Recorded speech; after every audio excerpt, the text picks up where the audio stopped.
I couldn't shake the uneasy feeling that hung in the air as I stepped into Aunt Helena's cabin. The place was packed with relics of her life, all untouched since the last time I visited years ago. Dust lay thick over everything, and the silence was oppressive, almost tangible. I'd come here to sort through her belongings, hoping to find something meaningful to hold on to. I never thought I'd find a reason to regret it. The air was stale, and the wooden floor creaked underfoot as I made my way through the cramped rooms. The last rays of daylight filtered through the curtains, casting elongated shadows across the room.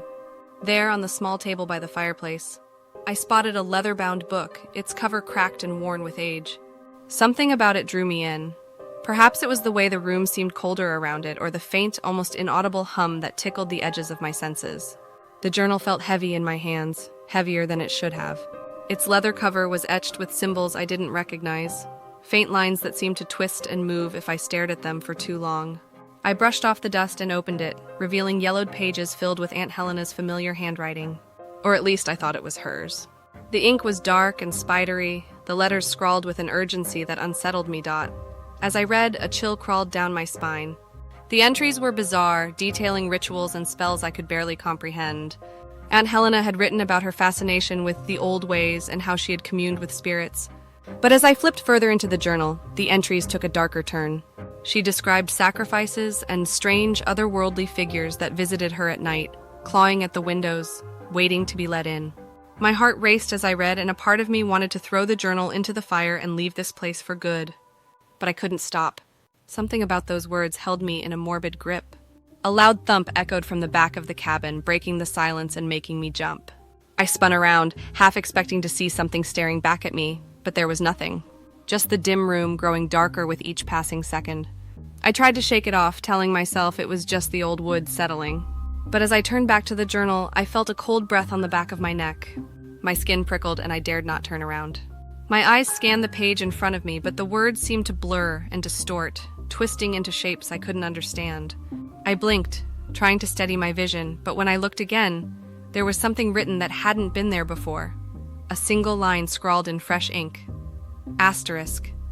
You shouldn't be here. Asterisk. My breath caught. I dropped the journal and backed away, nearly tripping over the chair behind me.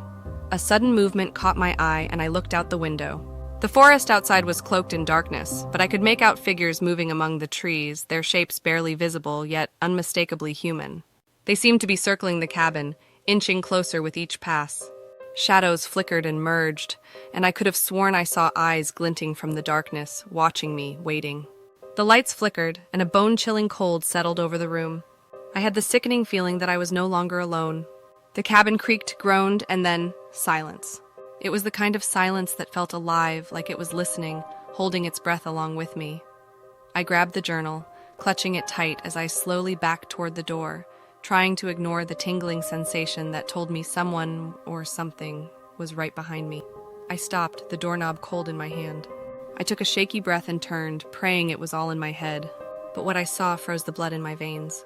Standing in the doorway to the next room was a figure cloaked in shadow, with hollow eyes that seemed to pull the light out of the room. Its face twisted into a smile that felt wrong, as if it was savoring the fear in my eyes. And as I stared, paralyzed, it whispered something, a single hoarse word that chilled me to the bone. Welcome!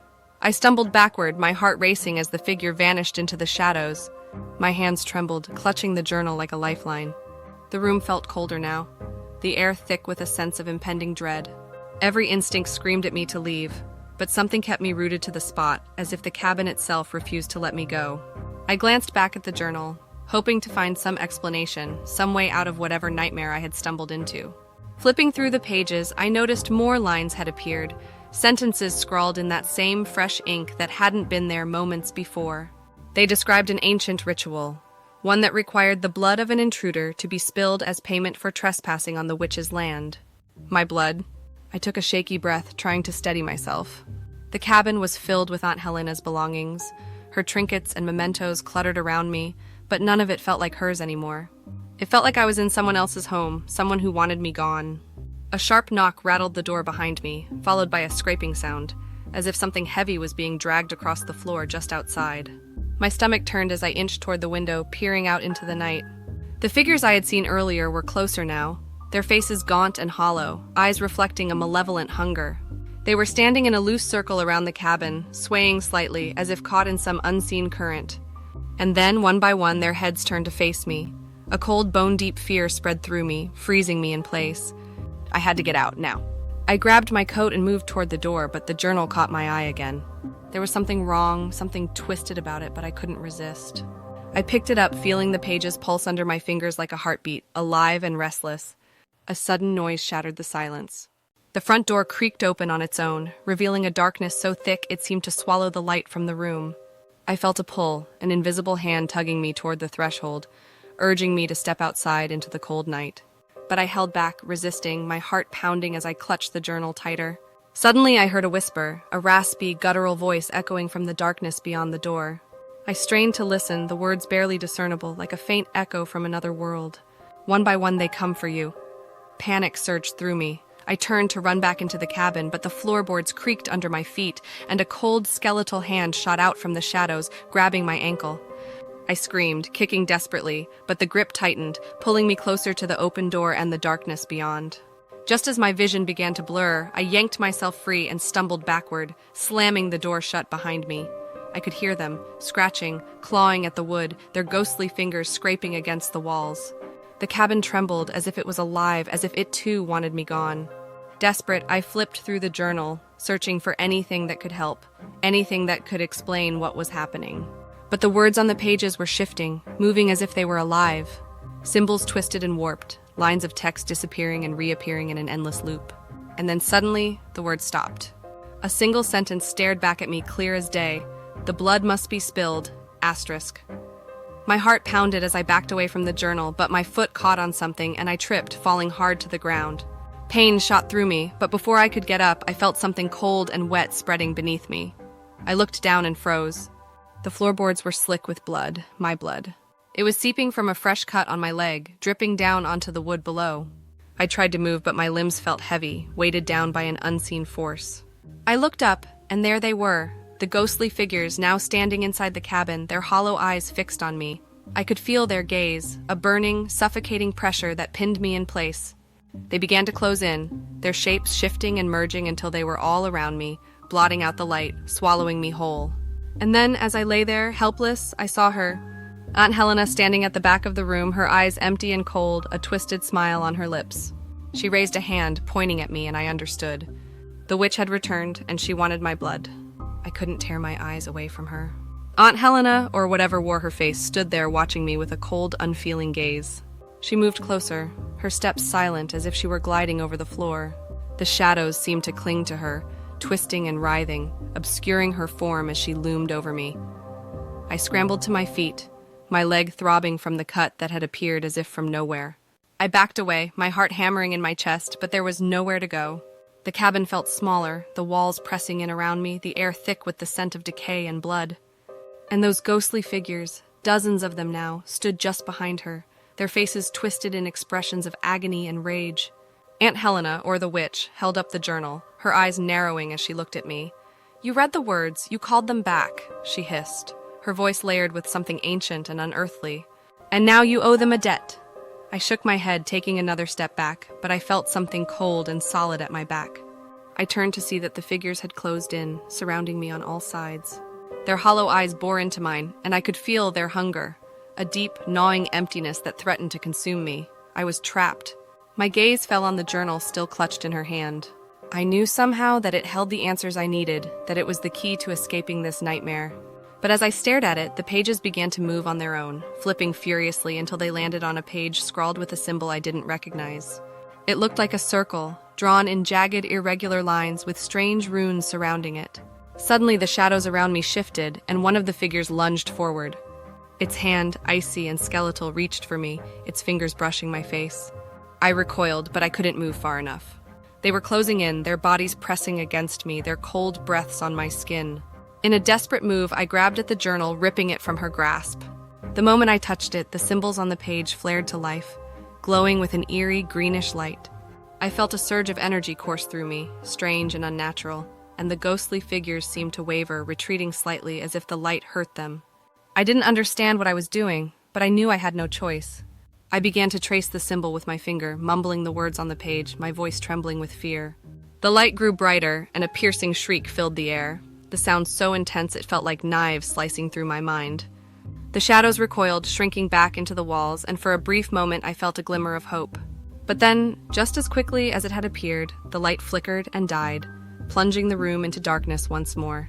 I tried to catch my breath, but something was wrong. The journal felt heavier, almost as if it were draining the life from me, and I couldn't let go. The witch was smiling again, her eyes glinting with malice. "Foolish child," she sneered, her voice echoing through the cabin. "You think you can undo centuries of darkness?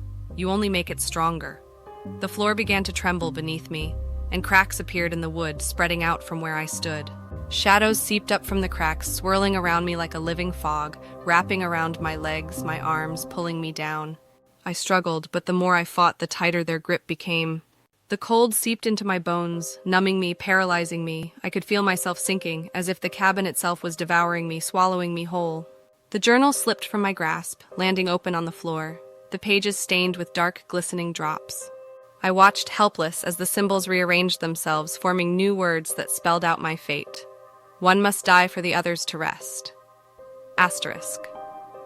I looked up and the witch was gone. In her place, I saw Aunt Helena again, her face as I remembered it, but her eyes were hollow, empty. She reached out to me, her hand passing through my shoulder like smoke. "You must end it," she whispered, her voice barely more than a breath. "Only your blood can break the curse." The shadows tightened their grip, pulling me deeper into the floor. I was sinking fast now, the cabin fading around me, the walls stretching and warping as I descended. I tried to scream, but no sound came out. All I could do was watch as the darkness closed in, swallowing me, and then, as the last sliver of light faded, I saw something that made my blood run cold. I wasn't alone in the darkness. They were there with me, the souls of the sacrificed, their faces twisted in eternal agony, their hands reaching out, clawing at me, desperate to drag me down into the depths of their torment. The last thing I saw before the darkness claimed me was their eyes, hollow and empty, reflecting my own terror back at me. I awoke in darkness, feeling as though I'd been submerged in ice. My limbs were numb, but I could tell I was no longer in the cabin. The air was thick and stale, carrying a faint, sickly odor of decay that clawed at my senses. I tried to move, but my arms felt like lead, pinned down by an invisible force. Slowly, my eyes adjusted, revealing faint outlines around me. Wooden beams, rotting floorboards, and walls that seemed to close in from all sides. I realized with a sickening lurch that I was in a hidden room beneath the cabin, a place that should never have existed. I could feel the weight of centuries pressing down on me, and I knew I was surrounded by the remnants of rituals far older than I could comprehend. I took a shaky breath, forcing myself to sit up, but my movement was met with an unnatural resistance. The shadows that had bound me now slithered around my wrists and ankles, as if they were alive, tightening their grip whenever I tried to pull free. I looked around, my eyes catching on something glinting in the dim light. A circle etched into the ground, filled with strange symbols that mirrored those in the journal. In the center of the circle lay a small, jagged blade, its surface blackened with age. I recognized it from Aunt Helena's writings, a sacrificial dagger she had described in chilling detail. As if compelled by some unseen force, I reached for it, my fingers brushing the cold metal. The shadows seemed to hiss, recoiling slightly, giving me just enough freedom to lift the dagger and examine it. It was then that I noticed the bones. Scattered around the edges of the room, half buried in the dirt, were fragments of skulls, ribs, and broken fingers. All sacrifices, all remnants of lives ended by that same blade. My stomach churned, but I couldn't look away. The room felt alive, pulsing with a dark energy that I could feel crawling under my skin. The journal's words echoed in my mind. Asterisk, one must die for the others to rest. Asterisk, I knew what it meant now. This wasn't just about my blood. It was about choosing to become the next in a long line of victims. A horrifying thought struck me. The witch hadn't been trying to protect herself. She had been protecting me, guiding me to this point, ensuring that I would take her place as the keeper of these spirits, trapped forever in the cycle she had begun. My mind raced, desperate for a way out. I clutched the dagger, feeling its weight in my hand, knowing that it was both my prison and my only means of escape. The shadows around me whispered, their voices a cacophony of despair, urging me to act, to give in, to let the blood flow and complete the ritual. But I wasn't ready to give in. I couldn't. The ground beneath me shuddered, and I heard footsteps, heavy, echoing footsteps, approaching from behind. I turned, my breath hitching as I saw Aunt Helena again, her face pale and gaunt, her eyes hollow. She was surrounded by the ghostly figures, each one bound to her, each one a testament to the dark deed she had committed. And then as I watched in horror, her face began to change. It twisted, her features warping and stretching until I no longer recognized her. She was becoming something else, something monstrous, her mouth stretching into a grotesque grin that seemed to devour her entire face. She reached for me, her fingers elongated and claw-like, her touch cold as death. I stumbled back, clutching the dagger, but there was nowhere to run. I could feel the spirits closing in, their icy hands brushing against my skin, their empty eyes boring into me. I was surrounded, trapped, and I knew that there was only one way to escape. I took a deep breath, steadying myself as I raised the dagger. The shadows surged, swirling around me, their voices rising to a deafening crescendo. I didn't know what would happen, but I had no other choice. With a final, desperate cry, I plunged the dagger into the center of the circle, driving it into the ground with all the strength I had left. The room erupted in a blinding flash of light, and the shadows screamed, their voices tearing through me like shards of glass. I felt them pulling away, retreating, and for a moment I thought I had done it, that I had broken the curse. But then, as the light faded, I realized something was terribly wrong. The shadows had returned, but they were no longer outside me. They were within me, crawling under my skin, filling my mind with their whispers. I could feel them in my veins, in my bones, binding me to this place, rooting me to the spot. I had become the vessel, the new keeper of the witch's curse, destined to repeat her rituals, to take lives in her name. I tried to scream, but no sound came. I could feel her presence now, not beside me, but inside me, merging with my thoughts, my memories, my very soul. I was no longer alone. I was no longer myself. I was her. And then I understood the final, horrific truth. I hadn't broken the curse. I had become it. In the depths of that darkness, a small glimmer of warmth suddenly broke through. A feeling I hadn't felt in what seemed like ages. It was faint, barely there, but it was enough to draw me back from the edge of despair. As the shadows pressed in, I focused on that warmth, letting it fill me, letting it grow until it seemed to burn within my chest. The warmth spread, pushing back against the darkness, and I felt the spirits recoil, their grip on me loosening. I thought of Aunt Helena, not as the twisted figure of the witch, but as the woman who had once loved me, who had shared stories with me by the fire, who had always watched over me. The memories of her kindness and warmth were enough to make me believe there was still good, still light to be found. I clutched those memories close, refusing to let the darkness consume them. I remembered a passage from the journal, a line I had skimmed over in my panic but now seemed to pulse with meaning. Asterisk light may shatter even the oldest of shadows. Asterisk. With a surge of hope, I forced myself to stand, feeling the warmth grow stronger within me, filling every corner of my being. I closed my eyes, focusing on that feeling, letting it expand until it felt like a blazing sun, radiant and unyielding. The darkness hissed and writhed, but I stood firm, letting the light burn brighter until the shadows shrieked, breaking apart like mist in the morning sun. I opened my eyes, and the spirits were retreating, their ghostly forms fading back into the ether, leaving me alone in the silence. The room around me seemed to shift, the oppressive weight lifting as the shadows dissolved, leaving only a faint glow that filled the space with a peaceful, almost reverent light. I looked down and saw the journal at my feet, its pages now blank, the symbols gone. The dagger lay beside it, no longer heavy or ominous, but simply a relic stripped of its power. I knelt and picked up the journal, feeling its weightless emptiness, as if it had finally been freed from the curse that had bound it for so long. A sense of calm washed over me, and I knew that it was over. The spirits had been released, and the witch's curse had been broken. I was free. I turned to leave, stepping back up through the trapdoor into the cabin above. The room was different now, lighter, filled with a soft glow that seemed to emanate from the very walls. The air was fresh, and the scent of pine drifted in through the open window, carrying with it a sense of peace that I hadn't felt since I'd arrived. It was as if the cabin itself had been healed, its dark past washed away, leaving only the warmth and comfort that Aunt Helena had once brought to it. As I stepped outside, I felt the sunlight on my face, bright and warm, bathing me in a golden glow. The forest around me was alive with the sounds of birds and the rustling of leaves, a stark contrast to the oppressive silence I had felt before. I took a deep breath, savoring the clean, crisp air, feeling the last remnants of the darkness fade from my mind. I knew then that Aunt Helena's spirit had found peace, that she was finally free, along with all the others who had been bound to this place. And though I had faced terror beyond imagining, I had emerged whole, with a newfound strength that I knew would stay with me. As I walked away from the cabin, I glanced back one last time, a sense of gratitude welling up within me. I had been given a second chance, a new beginning, and with each step I took away from the cabin, I felt lighter, as if I had left a piece of that darkness behind, forever.